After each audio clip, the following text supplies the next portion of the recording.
Gênesis, capítulo 21, versículos 22 até o versículo 34.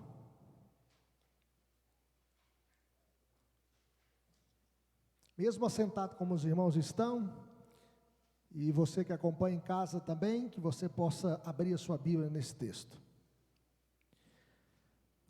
Gênesis 21, 22 a 34, diz assim a palavra do Senhor. Por esse tempo, Abimeleque e Ficol, comandante do seu exército, disseram a Abraão: Deus é contigo em tudo que fazes. Agora, pois, jura-me aqui por Deus que me não mentirás, nem a meu filho, nem a meu neto, e sim que usarás comigo e com a terra em que tens habitado daquela mesma bondade com que eu te tratei. Respondeu Abraão: juro. Nada obstante, Abraão respondeu a Abimeleque por causa de um poço de água que os servos, repreendeu Abimeleque por causa de um poço de água que os servos deste lhe haviam tomado à força. Respondeu-lhe Abimeleque: não sei quem terá feito isso, também nada me fizeste saber, nem tampouco ouvi falar disso, senão hoje. Tomou Abraão ovelhas e bois, e Deus, Abimeleque, fizeram ambos uma aliança. Pôs Abraão à parte 7 cordeiras do rebanho. Perguntou Abimeleque a Abraão: que significam as 7 cordeiras que puseste à parte? Respondeu Abraão: receberás de minhas mãos as 7 cordeiras, para que me sirvam de testemunho de que eu cavei este poço. Por isso se chamou aquele lugar Beceba, porque ali juraram eles ambos. Assim fizeram aliança em Beceba. Levantaram-se Abimeleque e Ficol, comandante do seu exército, e voltaram para as terras dos filisteus. Plantou Abraão tamargueiras em Beceba, e invocou ali o nome do Senhor Deus eterno, e foi Abraão por muito tempo morador na terra dos filisteus. Vamos repetir o versículo 22, todos juntos? Todos juntos? Por esse tempo, Abimeleque e Ficol, comandante do seu exército, disseram a Abraão: Deus é contigo em tudo o que fazes. Vamos repetir essa expressão? Deus é contigo em tudo o que fazes. Que Deus nos abençoe. Nós iremos falar hoje sobre como viver a fé em Deus em um mundo caído, em um mundo ímpio. Oremos ao Senhor. Pai bendito, fale conosco por meio da Tua palavra. Que possamos, ó Deus, extrair da Tua palavra lições que possam marcar a nossa vida hoje e para sempre. Que nenhum de nós saia daqui do jeito que entrou, mas que saiamos daqui mais crentes, mais abençoados, mais fortalecidos, mais edificados, mais tocados, ó Deus, pela Tua palavra. Abençoe o Teu povo, Senhor, desde o menor até o maior. As crianças, os adolescentes, os jovens, os adultos, ó Deus, os homens e as mulheres, que todos nós sejamos visitados, ó Deus, pelo Senhor. Fortaleça as nossas vidas, ó Deus, fortaleça as nossas famílias, ó Deus, fortaleça a Tua igreja, para que possamos viver uma fé, ó Deus, pujante, ó Deus, no mundo ímpio, no mundo caído. É o que nós te pedimos de todo o nosso coração, em o nome de Jesus, para a glória de Jesus. Amém. Meus irmãos, fomos chamados por Deus para sermos diferentes e para fazermos diferença neste mundo. Somos chamados para sermos mudados e para mudarmos o mundo. Somos chamados para sermos o sal da terra e luz do mundo. Mas se o sal perder o sabor, já não mais presta, a não ser para ser lançado fora e ser pisado pelos homens. Também não se acende uma candeia, meus irmãos, para colocá-la debaixo de um cesto, mas no velador, no ponto mais alto, para que esta luz, esta candeia, possa iluminar a todos que se encontram na casa. Segundo o reverendo Adão Carlos do Nascimento, o crente deve ser reconhecido pela diferença e não pela semelhança. E a Bíblia diz exatamente isso. A Bíblia diz: então vereis outra vez a diferença entre o justo e o perverso, entre aquele que serve a Deus e aquele que não serve a Deus. Sempre haverá diferença entre o justo e o injusto, entre aquele que serve a Deus e aquele que não serve. O mundo em que vivemos, meus irmãos, está caído e perdido, e ele precisa de direção, de norte, e este mundo caído precisa da ação da igreja, do povo de Deus. E o que este mundo caído pode ver em nós? No texto em foco, Abimeleque viu diferença na vida de Abraão. Abimeleque reconheceu que a bênção de Deus estava sobre Abraão em tudo o que ele fazia. Por isso, ele diz: Deus é contigo em tudo que fazes. Abimeleque estava impressionado com a bênção de Deus na vida de Abraão, bem como o nascimento de Isaque, o filho do milagre. E nós podemos ver que Sara, uma mulher de 90 anos, e Abraão, de 100 anos, tiveram um filho da promessa. Aquela mulher que durante a sua história foi estéril, e agora idosa, teve um filho de Abraão com 90 anos de idade. E isto, meus irmãos, é uma esperança contra a esperança. Creio eu que muitas pessoas estavam, quem sabe, fazendo chacote de Abraão antes dessa promessa se cumprir. Olha, Abraão, o pai exaltado que não tem filhos, o pai de uma multidão que não tem filhos, e uma mulher idosa, segundo ele, ela vai ser mãe. Isso foi motivo de zombaria, quem sabe? E nós podemos dizer que ele esperou contra a esperança, uma mulher idosa e estéril ser mãe.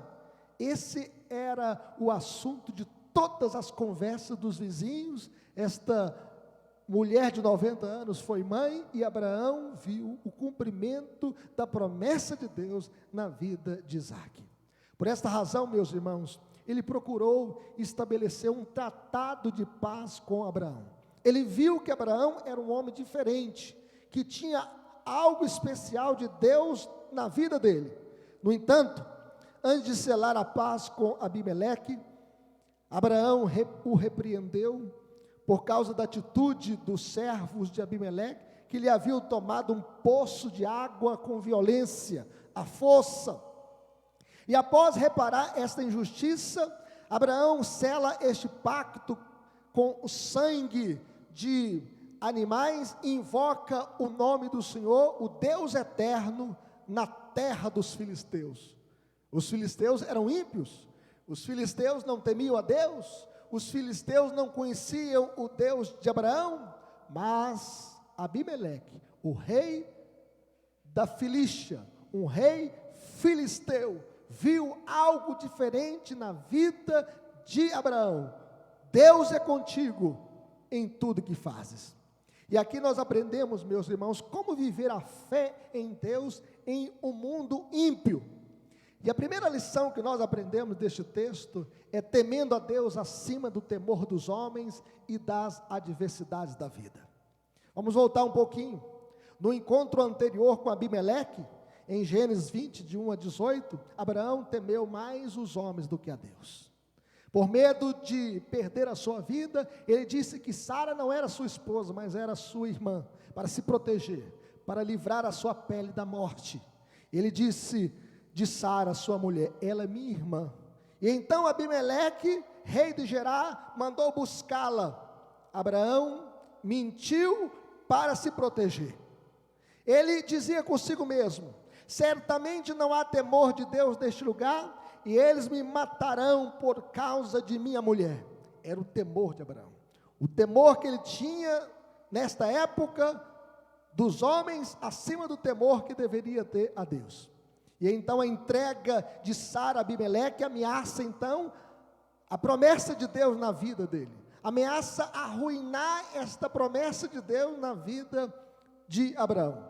Pois como Sara e Abraão poderiam ter um filho se ela estivesse nos braços do rei da Filístia, do rei filisteu, do rei Abimeleque? Contudo, meus irmãos, Deus interveio para proteger a sua promessa.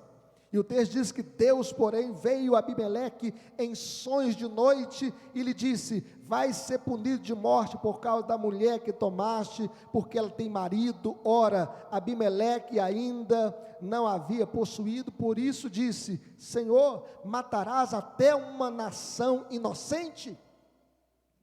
Após a intervenção de Deus, meus irmãos, Sara foi restituída a Abraão. Abraão foi repreendido por Abimeleque, dizendo: olha, por que você não me falou que ela é sua esposa? E então Abraão diz: olha, ela é minha esposa, mas também é minha irmã, e eu, com medo de perder a minha vida, eu então disse que ela era apenas minha irmã. Por fim, meus irmãos, Abraão intercedeu por Abimeleque e sua casa. Ele intercede porque Abimeleque ficou doente, a sua casa ficou doente. E orando Abraão, sarou Deus Abimeleque, sua mulher e suas servas, de sorte que elas pudessem ter filhos, porque o Senhor havia tornado estéreis todas as mulheres da casa de Abimeleque, por causa de Sara, mulher de Abraão. E aqui nós observamos que quando um homem perde a sua confiança em Deus, ele gera dor, gera sofrimento para ele e para outras pessoas. Mas agora, meus irmãos, uns 4 anos após os acontecimentos de Gênesis 20, Abimeleque e Ficol, comandante de seu exército, reconheceram a bênção de Deus na vida de Abraão, dizendo: Deus é contigo em tudo que fazes. A fé de Abraão se fortaleceu, e ele temia a Deus agora acima do temor dos homens e das adversidades da vida. Meus queridos irmãos, o que era impossível para os homens é possível para Deus. Sara foi mãe aos 90 anos, Deus cumpriu as suas promessas na vida de Abraão. Abimeleque viu que Deus estava presente com Abraão para abençoá-lo. E só o temor de Deus, meus irmãos, nos cura dos medos que nos escravizam. A Bíblia diz que o temor do Senhor é o princípio da sabedoria, e nós devemos temer a Deus. Deus é contigo, apesar das perseguições. Deus é contigo, apesar das tragédias da vida. Deus é contigo, apesar das pandemias. Deus é contigo, apesar das enfermidades. Deus é contigo, apesar da realidade da morte. Deus é contigo. O medo, meus irmãos, nos paralisa. Por medo da Covid-19, por exemplo, fronteiras entre cidades foram fechadas. Não tinha nenhum registro na região. E um prefeito colocou na entrada da cidade uma retroescavadeira. Ninguém podia entrar na cidade para não trazer Covid para a cidade. O medo faz a gente tomar decisões precipitadas e paralisa uma cidade inteira. O medo nos paralisa. O medo nos atormenta, nos assombra. Você já correu da própria sombra? E aí quando você chegou lá na frente, você viu que tinha visto apenas um vulto? O medo assombra. O medo gera angústia, cria fantasmas, aumenta o problema. E a Bíblia diz que no amor não existe medo. Antes o perfeito amor lança fora o medo. Ora, o medo produz tormento. Logo, aquele que teme não é aperfeiçoado no amor. O medo produz tormento, nos atormenta. Mas o medo também nos adoece. O medo pode aumentar o estresse e baixar a imunidade. Com medo do coronavírus, pacientes diabéticos, hipertensos, cardíacos, adiam o atendimento médico e hospitalar e estão morrendo em casa por medo.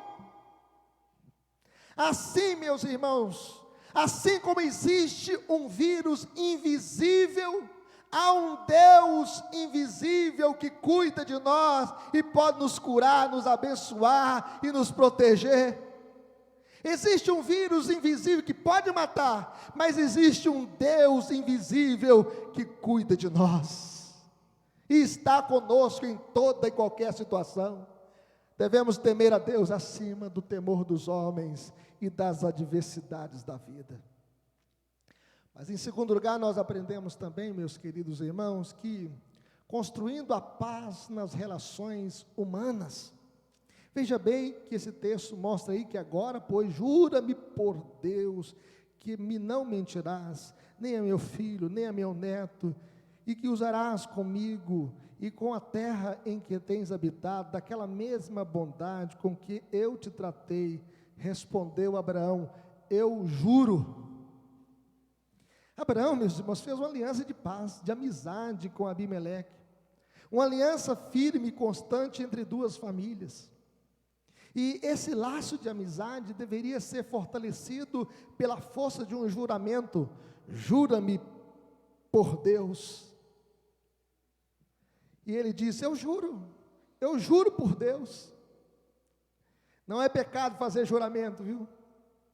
É pecado fazer um juramento falso, mentiroso, hipócrita. E nós podemos aprender isso. Se vocês leem a Confissão de Fé de Westminster, ela fala assim: o juramento, quando lícito, é uma parte do culto religioso pelo qual o crente, em ocasiões necessárias e com toda a solenidade, chama a Deus por testemunhas do que assevera ou promete. Pelo juramento ele invoca a Deus para julgá-lo segundo a verdade ou a falsidade daquele que jura. Veja bem que Abraão diz: eu juro por Deus, que eu serei bondoso com você. Assim como você me tratou bem, eu vou te tratar bem também. Veja bem que Abraão não era Abraão, Sara e Isaac. Era Abraão mais os 318, lembra lá? Não é os 318 da Universal não, tá bom? É os 318 que eram soldados que cuidavam de Abraão, da segurança dele. Ele era um homem riquíssimo, muitos bois, muito gado. Com os 318 ele venceu os 4 reis. E aqui nós podemos dizer, meus queridos irmãos, uma coisa: ainda segundo a nossa confissão de fé, o único nome pelo qual se deve jurar é o nome de Deus. O nome que se pronunciará com todo santo temor e reverência. Que se pronunciará com todo santo temor e reverência. Jurar, pois, falsa ou temerariamente, ou seja, precipitadamente, por esse glorioso e tremendo nome, ou jurar por qualquer outra coisa, é pecaminoso e abominável. O único nome pelo qual se deve jurar é o nome de Deus. Enfim, meus irmãos, não podemos jurar de forma falsa, desnecessária e precipitada, e o nome de Deus é o único pelo qual se deve jurar. Jesus chega a dizer o seguinte: também ouviste que foi dito aos antigos: não jurarás falso, mas cumprirás rigorosamente para com o Senhor os teus juramentos. Eu, porém, vos digo: de modo algum jureis, nem pelo céu, por ser o trono de Deus, nem pela terra, por ser o estado de seus pés, nem por Jerusalém, por ser a cidade do grande rei, nem jureis pela tua cabeça, porque não podes jurar um cabelo branco, ou tornar um cabelo branco ou preto. Seja, porém, a tua palavra sim, sim, não, não. O que disso passar é de procedência maligna. Então, o único nome pelo qual nós devemos jurar é o nome de Deus, e isso de forma verdadeira, solene, pensada, quando a ocasião for necessária. E para estabelecer uma paz entre dois povos, para que Abraão pudesse construir a paz nas relações humanas, diante da pretensão de Abimeleque, um rei filisteu, ele disse: eu quero construir a paz contigo, e eu juro por Deus que eu não farei mal à sua família. Meus queridos, a Bíblia diz o seguinte: se possível, quando depender de vós, tende paz com todos os homens. E aqui nós podemos ver que esse acordo de paz deveria ser propagado aos seus descendentes. Jura-me por Deus que não me mentirás nem a meu filho, nem a meu neto, e sim usarás comigo e com a terra em que tens habitado, daquela mesma bondade com que eu te tratei. Então, se depender de vós, tende paz com todos os homens. Enquanto depender de vós, devemos ter paz com todos os homens. Abimeleque, meus irmãos, não era servo de Deus. No entanto, Abraão devia viver em paz com ele. Veja bem, nós queremos evangelizar as pessoas, ganhar os amigos, os vizinhos. Se você ficar brigando com seu vizinho, você vai ganhá-lo para Cristo? Você vai ler o evangelho para ele? Nós devemos construir a paz nas relações humanas, até para poder falar do evangelho da paz, do príncipe da paz. Existem muitos crentes que às vezes brigam com os vizinhos, xingam os vizinhos, e nós devemos viver em paz. O cristão, meus irmãos, não é um encrenqueiro, um fofoqueiro, um gerador de conflitos, um briguento, um baderneiro, um criador de problemas. O cristão é da paz. O crente é da paz e também um pacificador. O crente não dissemina contendas entre irmãos e nem espalha boatos. O crente cria pontes, constrói o caminho da paz, porque o caminho da paz é o melhor caminho.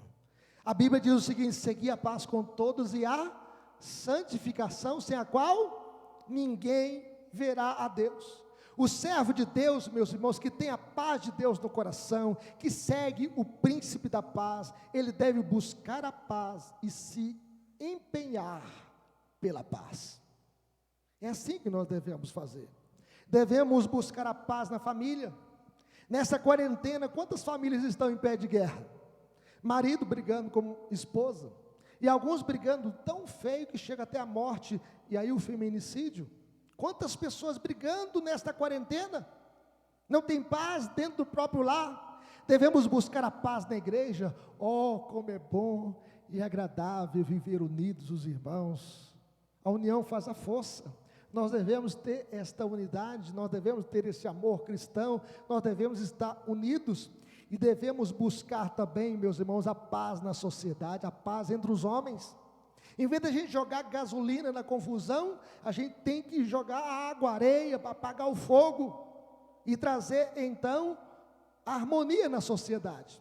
E nós temos observado, meus irmãos, que nós devemos desejar harmonia no Estado. Veja bem o artigo 2º da Constituição: são poderes da União, independentes e harmônicos entre si, o Legislativo, o Executivo e o Judiciário. Observem bem, os poderes da União estão batendo a cabeça entre si. Onde está a harmonia, a paz entre os poderes? Um ministro sozinho está governando o país com a sua canetada, gerando uma instabilidade no governo federal, gerando uma guerra política interna. O STF está virando uma vergonha nacional. Nós devemos desejar a paz.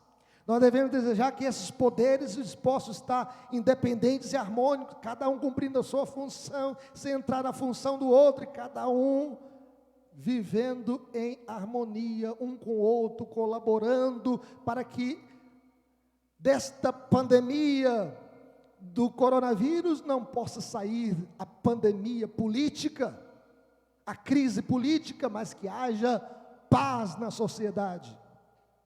Mas vejam bem, meus queridos irmãos, mantendo a paz, sem se calar diante do mal. Olha o que a Bíblia diz: nada obstante, Abraão repreendeu Abimeleque por causa de um poço de água que os servos deste lhe haviam tomado à força. Aí Abimeleque falou: eu não sei quem terá feito isso. Abraão repreendeu Abimeleque, meus irmãos, por causa de um poço de água. E repreender aqui significa determinar o que é direito.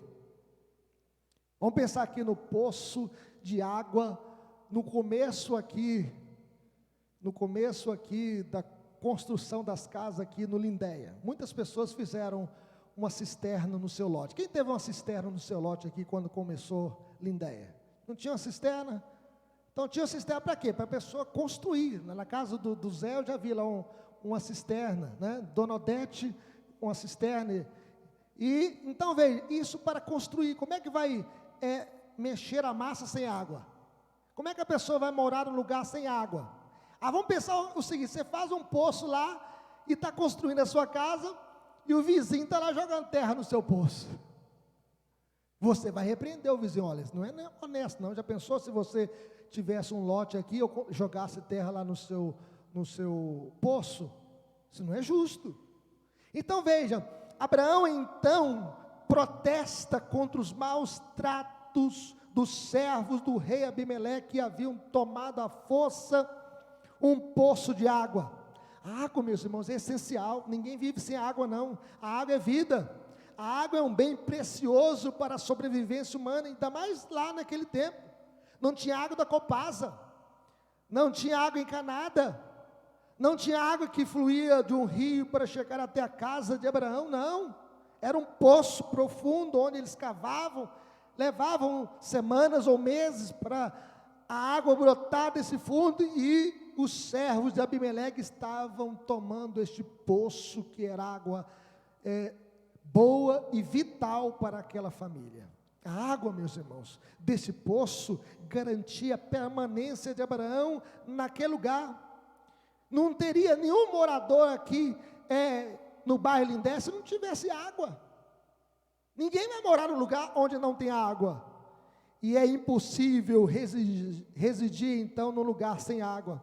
Água para beber, água para tomar banho, água para lavar as louças, água para lavar as roupas, água para regar a horta, água para regar a plantação, água de beber aos animais. A água é indispensável. E então Abraão protesta, exigindo os seus direitos. E Abimeleque ignorava os fatos, dizendo: não sei quem terá feito isso. E ele diz mais: também nada me fizesse saber, nem tampouco ouvi falar disso, senão hoje. Abimeleque declarou que não sabia de nada. Será que ele estava falando a verdade? Será que ele estava dando uma evasiva? Só Deus sabe. Contudo, o problema foi resolvido. Em outras palavras, meus irmãos, em nome da paz, nós não podemos sacrificar a justiça, a honra, a verdade, a honestidade, a liberdade. Em nome da paz, nós não podemos abrir mão de valores que são muito caros para nós.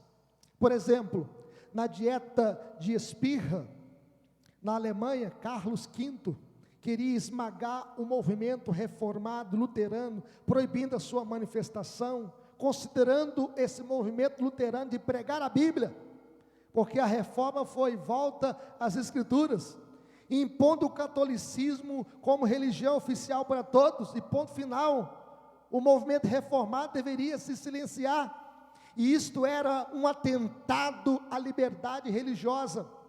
E esses irmãos então corajosamente se reuniram e fizeram um protesto e disseram o seguinte: nós protestamos diante de Deus, nosso único Criador, conservador, redentor e salvador, e que será um dia nosso juiz, assim como diante de todos os homens e de todas as criaturas, que não consentimos nem aderimos de nenhuma maneira, nem quanto a nós, nem quanto aos nossos, ao decreto proposto em todas as coisas que são contrárias a Deus, a sua santa palavra, a nossa consciência, a salvação de nossas almas e ao último decreto de Spira. Eles então disseram: nós protestamos. A partir dessa dieta de Spira, em 1529, daí surgiu a igreja protestante. É por isso que nós somos chamados de protestantes, porque eles estavam protestando aqui contra aquilo que eles queriam impor sobre a mente dos irmãos, contra a liberdade religiosa, e eles disseram: nós protestamos. Nós devemos protestar contra o mal, contra os maus tratos, contra a mentira, contra a falta de liberdade religiosa. A partir daí, então, fomos chamados de protestantes, e a igreja, meus irmãos, não pode se curvar e aceitar o mal ao redor e ficar calada. Precisamos chamar o mundo ao arrependimento. Arrependei-vos e crede no Evangelho. A igreja não pode se silenciar diante do mal. Martin Luther King, ele chega a dizer o seguinte: o que me preocupa não é o grito dos maus, mas o silêncio dos bons. Somos luz do mundo, no entanto, a luz não pode ficar escondida debaixo do cesto. Somos o sal da terra, contudo, se o sal vier a ser insípido, de nada mais presta, a não ser lançado fora e ser pisado pelos homens. A igreja tem que protestar contra o mal, contra o pecado e contra tudo aquilo que não agrada a Deus, mantendo a paz, sem se calar diante do mal. Mas olhando, meus irmãos, além para o Redentor, veja bem, que Abraão, ele tomou ovelhas e bois e os deu a Abimeleque, e fizeram ambos uma aliança. Alianças geralmente eram seladas com sangue de animais. É por isso que Abraão então pegou animais, bois e ovelhas, e os deu a Abimeleque, e fizeram ambos uma aliança. Fazer uma aliança significa cortar um pacto, é fazer um corte. Indicava a forma de sacrifício oferecido por Abraão. Em Gênesis capítulo 15, versículo 10, Abraão, tomando todos esses animais, partiu-os pelo meio e lhes pôs em ordem as metades, umas defronte das outras, e não partiu as aves. Era um sacrifício cruento, um sacrifício com sangue, e esses animais tornaram-se um símbolo de tratado firmado. Abraão e Abimeleque estavam dizendo que Deus faça o mesmo conosco, se não mantivermos nossa aliança um com o outro, que Deus nos parta ao meio. Muito forte, não é verdade? Era algo muito sério. Abraão separou 7 cordeiras de grande valor, como testemunhas vivas de que ele cavou o poço. Abraão então pegou aquelas 7 cordeiras, colocou à parte e diz aqui: olha, essas são suas, são um presente. E essas ovelhas eram garantia de recibo, de que Abraão era o proprietário do poço. Nós vamos selar o nosso pacto com sangue, e eu vou te dar um presente de 7 ovelhas. Era para que ficasse como testemunhas essas ovelhas. E perguntou Abimeleque a Abraão: que significam as 7 ovelhas que puseste à parte? Respondeu Abraão: receberás de minhas mãos as 7 cordeiras, para que me sirvam de testemunho de que eu cavei este poço. Abraão queria segurança nessa transação, nesta aliança, neste pacto, de que ele era o dono do poço. O nome do poço era Beceba, que quer dizer poço do juramento. Alguns chegam a dizer poço dos 7 juramento, e também serviu como testemunho da transação. Contudo, este pacto, meus irmãos, aponta para uma aliança maior, para o Redentor, que bradou na cruz, dizendo: tudo está compro, tudo está pago, tetelestai, está consumado. A aliança de Abraão com Abimeleque garantiu a posse de um poço, o qual oferece água para sustentar a vida humana. A aliança de Deus com o seu povo nos garante a água viva, a água da vida eterna, que nos é conferida e concedida por Cristo Jesus. A aliança de Deus com o seu povo nos garante a água viva, que dá a vida eterna a todo aquele que confia em Cristo como seu único e suficiente Salvador e Redentor. A nossa segurança, meus irmãos, está em Cristo. A vida só tem sentido quando Cristo é tudo na vida. Só Ele tem o poço da água da vida. Por isso, além daquela aliança ali, Abraão estava olhando para o Redentor. porque quando se derramava um sangue, esse sangue já apontava para a cruz de Cristo. Ele é o Cordeiro de Deus que tira o pecado do mundo. Ele é a fonte da água da vida que jorra para a vida eterna. Mas finalmente, meus irmãos, em último lugar, levantando o altar da oração em todo lugar. Vamos ler esse versículo aí comigo, que está na tela? Plantou Abraão tamargueiras em Beceba, invocou ali o nome do Senhor, Deus eterno, e foi Abraão por muito tempo morador na terra dos filisteus. Veja bem que Abraão, por onde passava, ele edificava um altar ao Senhor e invocava o seu nome. Se a gente for acompanhar, desde Gênesis 12, versículos 7 e 8, diz o seguinte: apareceu o Senhor a Abraão e lhe disse: darei à tua descendência essa terra. Ali edificou Abraão um altar ao Senhor que lhe aparecera.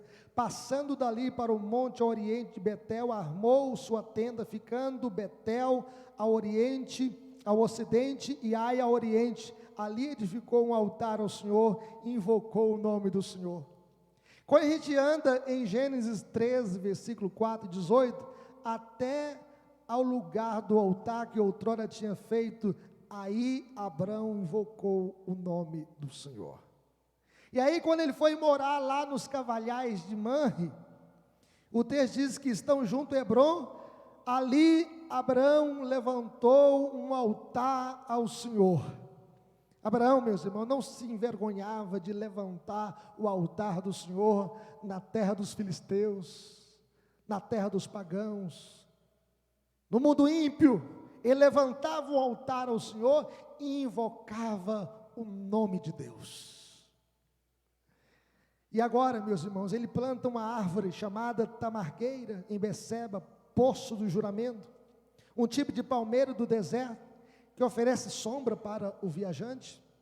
Uma árvore frutífera, essa árvore é uma árvore que crescia como uma palmeira, que oferecia sombras, mas que também era uma árvore frutífera, uma árvore que dava frutos comestíveis, alimento para o faminto. Uma árvore resistente nas altas e baixas temperaturas. E ali, ele invocou o nome do Senhor, Deus eterno. Primeira vez que aparece na Bíblia a palavra Deus eterno, El Olam, é aqui nesse texto. Um nome novo para Deus aparece aqui, o Deus eterno, El Olam. E nós podemos ver, meus irmãos, que Abraão já conhecia El Elyon, o Deus Altíssimo, já conhecia El Shaddai, o Deus Todo-Poderoso, mas agora ele passou a ter um novo nome para usar na sua adoração, El Olam, o Deus eterno, o Deus que não tem princípio nem fim, o Deus que é de eternidade a eternidade, o Deus que não precisa de ninguém para existir, o Deus que não precisa do ar para respirar, o Deus que não precisa de arroz e feijão para comer, o Deus que não precisa de nenhum de nós para ser feliz, mas este Deus resolveu nos amar, e por isso Abraão o adora dizendo El Olam, o Deus eterno. Ah, meus queridos, e o texto diz que peregrinou Abraão na terra dos filisteus muitos dias. É a Bíblia, revista e corrigida, peregrinou. Nós somos peregrinos, estamos aqui estudando o Salmo da peregrinação, e Abraão era um peregrino. Todos nós somos peregrinos neste mundo. Ninguém está aqui para semente, ninguém vai ficar aqui a vida toda. Nós estamos numa peregrinação neste mundo, e foi Abraão por muito tempo morador na terra dos filisteus. Na nossa peregrinação neste mundo, meus irmãos, nós devemos levantar o altar da oração na nossa casa. Paulo diz o seguinte: antes de tudo, pois exorto que se use a prática de súplicas, orações, intercessões, ações de graças, em favor de todos os homens, em favor dos reis e de todos que se acham investidos de autoridade, para que vivamos vida mansa e tranquila, com toda piedade e respeito. E quando você abre a sua Bíblia, em 1 Timóteo 2:8, a Bíblia diz o seguinte: quero, portanto, que os varões orem em todo lugar, levantando mãos santas. Nós devemos levantar mãos santas sem ira e sem ódio, sem animosidade. Nesses dias de pandemia, nós devemos levantar o altar da oração das nossas casas, nós devemos restaurar o culto doméstico. Abraão levantou o altar da oração por onde ele passava, porque a oração, meus irmãos, ela fortalece o crente, a oração, ela une a família. Quantas famílias arrebentadas, destruídas, e nós devemos orar pelas famílias, e a oração também pode transformar a nação, e a oração pode abalar o mundo, e abalar os corações. Nós devemos orar ao Senhor, levantando o altar da oração em todo lugar. O que nós podemos levar para o resto da nossa vida? Eu quero aplicar esse texto na nossa vida hoje, além daquelas considerações que já fiz aqui. Primeira coisa, meus irmãos, que eu gostaria de aplicar na minha vida e na sua vida, é o seguinte: que o grande testemunho da nossa vida é o próprio Deus em nós.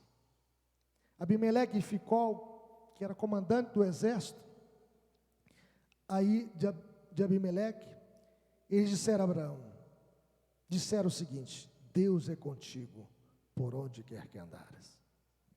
Deus é contigo em tudo que fazes. Veja bem o testemunho, meus irmãos, o testemunho da presença de Deus na vida de Abraão. Um testemunho visto por dois homens ímpios, mas eles viram algo especial na vida de Abraão. Deus é contigo em tudo que fazes. Era a presença de Deus, era a bênção de Deus na vida de Abraão. Pela graça de Deus, meus irmãos, o mundo precisa ver Deus na nossa vida, a fim de que ele se aproxime de Deus, brilhe no meio do seu viver.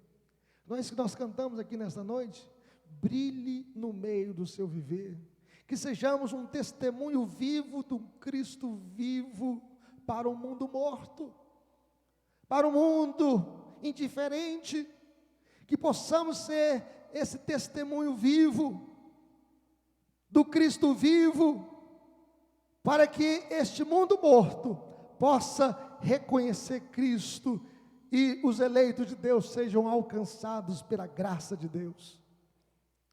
Mas em segundo lugar, meus queridos irmãos, o juramento de Deus é a garantia de nossa salvação, paz e perdão. Veja bem, Abraão jurou por Deus na aliança com Abimeleque para ter paz com ele. Invocamos o maior como testemunha para o menor. Deus jurou por si mesmo, meus irmãos, na aliança com Abraão e sua descendência, para nos conceder a paz eterna. Ninguém é maior do que Deus, de modo que ele jurou por si mesmo. Deus não podia jurar por outro, então ele jurou por si mesmo, porque ninguém é maior do que ele, e ele jurou por si mesmo para dizer que as promessas de Deus na vida de Abraão e de sua descendência iriam se cumprir. Abraão, meus irmãos, selou o pacto com Abimeleque com o sangue de animais. Deus selou o pacto da nova aliança com o seu povo com o sangue de Cristo. O sangue de Jesus, que é a garantia da nossa salvação, paz e perdão. O sangue de Jesus nos purifica de todo pecado.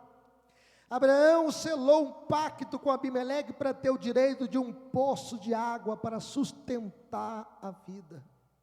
Deus selou um pacto com o seu povo para nos dar o poço da água da vida, que é Jesus. E Jesus disse: se alguém tem sede, venha a mim e beba, e quem crê em mim, como diz as Escrituras, do seu interior fluirão rios de água viva. Mas em último lugar, meus queridos irmãos, Deus plantou a sua igreja no mundo para sermos um canal de bênçãos. Não foi isso que Deus disse para Abraão? Sai da tua terra, da tua parentela, e vai para a terra que te mostrarei. De ti farei uma grande nação, te abençoarei, te engrandecerei o nome, sê tu uma bênção. Abençoarei os que te abençoarem, e amaldiçoarei os que te amaldiçoarem, em ti serão benditas todas as famílias da terra. Assim como Abraão plantou uma tamargueira no deserto, árvore resistente às altas e baixas temperaturas do deserto, árvore para dar sombra ao cansado, árvore frutífera para alimentar o faminto, Deus nos plantou neste mundo para sermos perseverantes na oração, pacientes na tribulação, resistentes ao mal, sombra para o cansado, oferecemos o pão para o faminto e, sobretudo, o pão da vida, que é Cristo, para os perdidos. Busque a face de Deus, invoque o nome de Deus em todo lugar, seja um canal de bênção em sua família, na igreja, na sociedade, por onde você passar neste mundo, que você seja um canal de bênçãos, porque Deus plantou a sua igreja no mundo para sermos um canal de bênçãos em suas mãos. Que Deus nos abençoe.